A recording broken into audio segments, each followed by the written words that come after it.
Hey guys, and welcome back to TechGenie. This is iOS 10 versus iOS 9.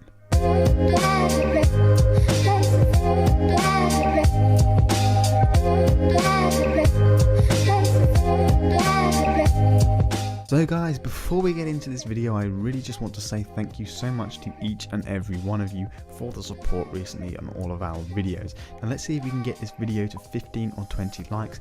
That would be awesome. Don't forget to smash that like button and subscribe if you did enjoy.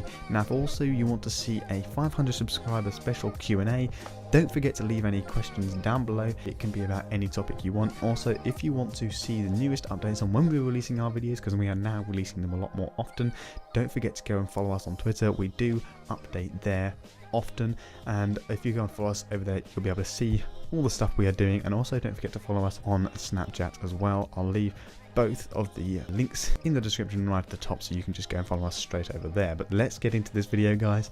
Let's see if iOS 10 is worth the upgrade. Okay, so with the new release of iOS 10, a lot of you are asking, what is new? Should I update, and is iOS 10 faster? Well, in this video I want to answer all of those questions and let you know whether it is worth updating to iOS 10. So, with new software comes new cool features, and iOS 10 is not behind on that aspect. However, iOS 10 seems like it has been developed with the new iPhones mainly in mind to allow further use of Force Touch. Looking at the lock screen, we can see immediately a difference between the two. iOS 9 having the clock mid-screen and iOS 10 on the top left, this being one of the most noticeable changes. Also, when you slide to the left, instead of unlocking, it brings us the widget view on iOS 10. So now you can view that from your lock screen and also your notifications.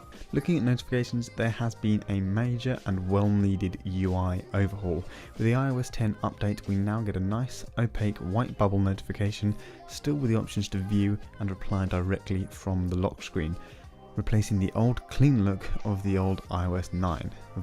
Now, aside from the design changes, we expect to see a small difference in speed between the two, with iOS 10 allowing for the removal of bloatware apps on the devices and much more. It should in theory run smoother and faster. From unlocking the iPads using the new touch home button to unlock a much speedier method in iOS 10, there is no noticeable change in speed, apart from the fact that it seems to be a lot nicer way of unlocking on the iPad. You just pick it up, press the home button, and you're ready to go. However, when it comes to opening and closing apps, we do notice a difference. Starting with the camera, iOS 10 does seem to have a slight but almost not noticeable edge in speed when opening and also taking photos over iOS 9.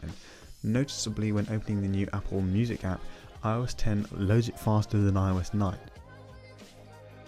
Moving to the App Store, having to load a web-based app, iOS 9 seems to move faster than iOS 10. Where the speed of iOS 10 does show through is when opening an app and closing it as fast as possible.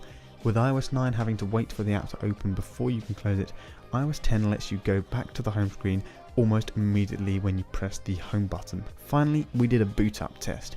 Here is the most noticeable change in speed. Those of you running iOS 10, be prepared for almost 10 to 15 more seconds of boot time.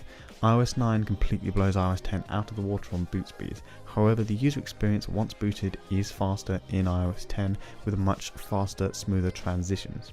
Just looking at the design changes, iOS 10 is much cleaner. With a revamp on the control center with much larger colored icons, the user experience is much nicer than iOS 9. Now with airplane mode and silent mode both changing color to orange when you press them, and do not disturb being purple, with the Wi-Fi and Bluetooth buttons being blue once they are selected, there is now a much nicer look in the control center.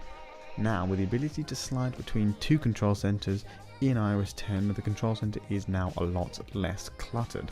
The notification bar also had a revamp in iOS 10, implementing the new bubble notification look and also top stories. It is a welcome change.